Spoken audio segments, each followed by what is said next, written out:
laftoodu noqon doonta sharci aad ku dhaqanto xilkaas maanta yuu saaray wuxuu saaray degmo waliba inay qaranka u keento nin qof wax u tara rag iyo dumarba iyaguna ay keenaan qof xil gudan kara maanta xisbi idinma yeerinayo xukuumad idinma yeerinayso ciideedu kuma qasbayso qof wal oo talada wax ka galayo oo soo xildhibaan soo xulayo aakhira waxa la weydiin doonaa mas'uuliyadda aad qaadeed qaranka u keenaysa cidii hogaamin lahayd inaad daacad ka ahaato qofkaasi if iyo aakhiraba qaranka mid u xutarayo inuu yahay aakhira ay ku saaran tahay dembigaasi haddaad qaranka u soo xushto mid aad og tahay inuu hadimo u keenayo ama aanu xilkaa ka bixi karayn qofka wax dooranaya waa la mid warqadda aad dhibaysaa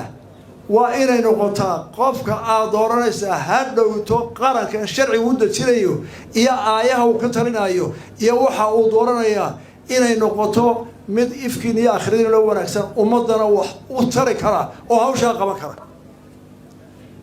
yaynu canaanan maanta yaad canaanan doontaa qofki walowba uma tobanlaanahu haddii aad soo saarto qof aan xilkaa ka bixi karayn yaad canaanan doontaa aakhira maxaad kaga jawaabi doontaa ummadda goorno maxaad ugu jawaabi doontaa taasi waa xilka maanta saaran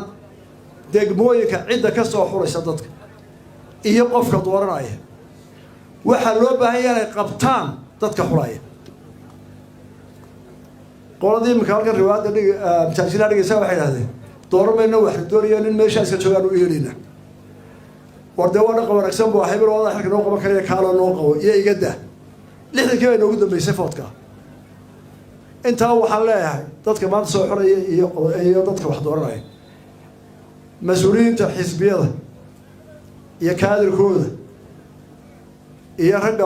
kaambeynka galaya ee doorashada u tartamaya anigu waxaan qabaa maanta inay doorashada iskaba dhan tahay 90% kaambeynka u dheey